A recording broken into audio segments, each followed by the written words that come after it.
Hi everybody, welcome back to 100% Mags. So, a couple of days ago, I put up a video on my social media accounts asking you to give me questions for the upcoming Q&A. So this is the video for the Q&A which I was talking about, and I got a reasonable response from you guys, and I did get some pretty good questions given there is. So I will be answering them in the video today. A couple of them I did answer straight away, as you know, there were time sensitive ones, and just in case the takeover did happen to go through before I managed to get this video out, then you know, I decided to answer them ones a little bit sooner. So thanks to them people as well for sending in their questions. But let's get on to the questions which I'm going to answer in the video today. So we're going to start off with the first one, and that is going to be from Andrew Young on Twitter, and he says, if the takeover is completed, who would be your number one choice as manager? Now that's kind of an obvious one. Obviously, I would say Rafa Benitez. You know, he's been here before. He's already knows what the club is capable of. You know, and he's already built somewhat of a structure in the club already. He made a really good defence with Fabian Schär, Jamal Lascelles, you know, and he managed to reconnect the fans in the club again, you know, even with Mike Ashley there as owner, he was able to do that, you know. So I think Rafa Benitez does deserve a chance if the new owners do, when or if the new owners do come in. You know, I believe that Rafa does deserve his chance to continue on his project, what he wanted to build. But on the other hand, we are being heavily linked to Algeria, you know, ex-Juve boss. He's a compulsive winner. You know, he knows exactly what to do to win trophies. Not saying that Rafa Benitez isn't, you know, but at the end of the day, you know, Rafa's been here before. It would be nice to see Rafa come back, but I think it is time that we move on, try and get a new chapter for the club. And I think Algeria, in my eyes, would be that one. So I'd probably go with Rafa Benitez, maybe, or possibly Algeria. If I had to choose one out of the two, I would probably say Rafa Benitez, as he's already been here before. Moving on to the second question, and this is by Jonathan Young. No relation, I don't think, to be honest. If the takeover goes ahead, who would be your top three transfer targets? Jonathan Young says. Pretty good question there by Jonathan Young, so thanks for that question, mate. I would go with maybe Harry Kane up in the striking position. You know, he can score goals for fun in the Premier League, and he's Premier League proven as well. And he wouldn't cost that much neither to get to join with, you know, as with this pandemic going on at the moment, it has slashed the players' prices, and he'd probably cost maybe about 100 to 150 million. But we are being heavily linked with Antoine Griezmann of Barcelona, which is being rumoured at 100 million for Griezmann to join Newcastle. You know, so I would definitely take Griezmann hands down. You know, the guy is an absolute goal scorer, knows where the net is, knows how to finish the ball perfectly, and I would love to see him setting the Premier League alight like Sergio Aguero did when he joined Manchester City. On the midfield section, I would probably say somebody like Ivan Rakitic. You know, he's a freebie this window. So he would be a big player to get in. Obviously, Luka Modric as well. I believe he's another free one in the window. Yes, they're free, but they're absolutely amazing players. You know, they've still got a lot in the tank, and they would bring in big name marquee signings from other areas as well by the time it came for them to move on out of the game of football. Moving on to defenders, I would probably say maybe it's Jerome Boateng. You know, he's an absolutely outstanding defender. Also the Canadian from Bayern Munich as well. I don't quite know his name. Let us know down in the comments below on his name, but he would be an absolutely sensational player as well. He's been setting the Bundesliga light for Bayern Munich, so maybe it's him as well. But you know, it's all hearsay at the moment, you know, as we wait for that big announcement on when the Saudis have finally purchased the club.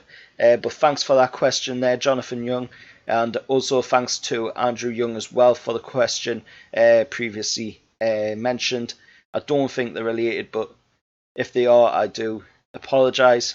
Moving on to the third question, and this comes from Liam NUFC or Toon Fan, London Toon Fan on Twitter. Can you see us becoming the next Man City? To be honest, I'm just going to basically say it right now. I think Newcastle United can become the next Real Madrid, Barcelona or PSG. Man City is on a level, that Newcastle probably would have never reached. But when this money comes in, I think we're going to be way past the level of Manchester City in my eyes, not being big-headed about it or not. But I think we're definitely going to be past the level of Manchester City, and we are definitely going to be the biggest team in the Premier League.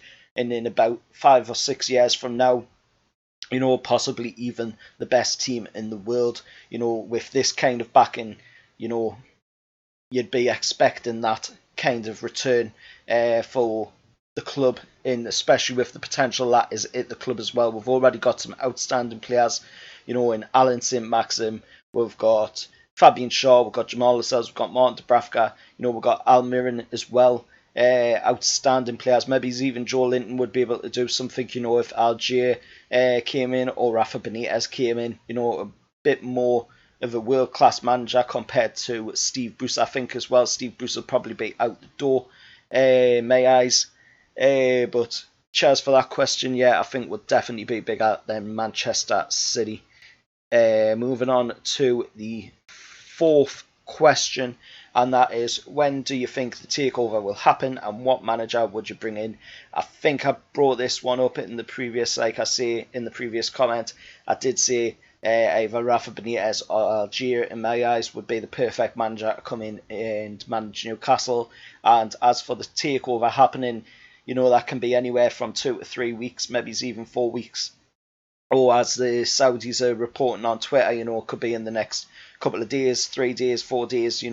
It's an inevitable thing to be able to predict, to be honest. But I would probably go with maybe, if I had to go with anything, I would probably go with maybe 3 or 4 weeks, in my eyes, for just to give enough time for the Premier League to finish their checks and then the big announcement. But it does hopefully have to be completed before the 23rd, as of course the Saudis do have a thing called Ramadan, which I'm sure we're all aware of, and they won't be wanting to do business and they won't be able to do business during that time neither, so it will possibly have to be completed before the 23rd of April. But then there is Amanda Staveley and the Reuben brothers as well, who can still continue the work even when the Saudis are celebrating Ramadan. So cheers for that question from George Walters 14. Thanks for that one, and I appreciate you sending the question in. Moving on to question 5, and this one comes from Lucy Maths 08. Sorry if I got that name wrong. If the takeover goes ahead, 1, what 3 new players would you bring in? And 2, how do you think the season will go? Well, I'll answer the second question, because I already answered the first question for Jonathan with Jonathan Youngs, so it would basically be the same answer again. But on question 2, how do you think the season will go?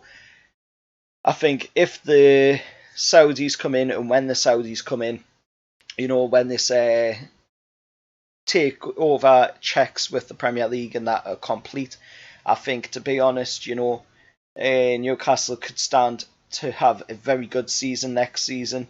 We could possibly finish well inside the top 4 in my eyes. It will take time. It's not going to be instantly done. We're not going to be able to just go, right, we've won the Premier League next season. That's not going to be the case. It's going to take some time. You just have to look at Man City for that. It took them till 2011 before they actually won anything, which was a FA Cup, I believe. Correct us if I'm wrong down in the comments below. But then they won the Premier League in 2012. You know, so it took Man City a while to get things going, you know, and get the cogs oiled in the machine. And I think that's going to be a similar situation here. You know, hopefully the Saudis will want to outbeat the Abu Dhabi owners of Man City, you know, and they will want to do it in a much faster time period, you know, try and get some sort of silverware in Newcastle in a much faster time period than Man City got theirs. But I think it's going to be somewhere along them lines, you know, it's going to take a while. And I would probably say maybe it's Newcastle finish inside the top 4 next season, if I had to take a guess. But thanks for that question to Lucy Maths 08. Sorry if I got it wrong again. But thanks for that question. Moving on to question 6 and the last question of the video. And this one comes from Luca. He has a channel, Arsenal Vlogs. Go check him out. Absolutely fantastic YouTuber. And he is currently on his road to 1k subscribers. And his question is, what's your thoughts on Newcastle could potentially get takeover? Do you think you can challenge? And like I said in the previous questions, Luca, mate, you know, I think definitely Newcastle United will be able to challenge for the Premier League title, you know, but it will take time. It's not going to be instant, like I said in the previous question. You know, it's going to take a reasonable amount of time, and definitely, you know, with this kind of money, you know, if you're not competing, then it's going to look very, very bad, you know, on the owners. It's going to look very bad on the club as well, if you're not competing for the big trophies, you know, if you're not competing for the Premier League, if you're not competing for the Champions League, if you're not competing for like the big trophies in the world of football, you know, then that's going to look really bad. But I think we don't have any worries, to be honest, you know, with 260 billion fund of the PIF to back Newcastle United. You know, the only team that comes close to us is going to be Manchester City, who has 23 billion, you know, and that is not even a personal wealth. You know, their personal wealth is about 17 billion for Sheikh Mansour, you know, so even the Reuben brothers are the richest personal wealth owners in the Premier League with 18 billion, you know, so you've got 260 billion of the PIF fund behind it, and then you've got 18 billion as well, personal wealth of the Reuben brothers to back with, plus the Amanda Staveley 100 million as well, you know, which has been rumoured to be 100 million, but will definitely be able to challenge for the Premier League title. So, you know, there's no worries there. At the end of the day, the main thing, you know, behind this takeover is to get Mike Ashley out. That is the main priority. We've got to focus on that first, you know, and we've got to wait for these Premier League checks to be done and for the big announcement to come out. But thanks to everybody who got involved in the video today, you know, putting your questions in on social media, on Twitter, Instagram, Facebook, you know, thanks to everybody for getting involved. And, you know, we're on the road to 500 subscribers, currently sitting at 330 subscribers. So if you could subscribe, you know, it's free at the end of the day and it helps the channel grow. And, you know, it's just going to be an amazing thing for Newcastle. It's going to be a hell of a road, you know, and hopefully there's going to be a lot of ups and not as many downs as there has been with Mike Ashley's ownership. Till next time, I'll see you all later. Remember, like, share, subscribe, and how are the lads?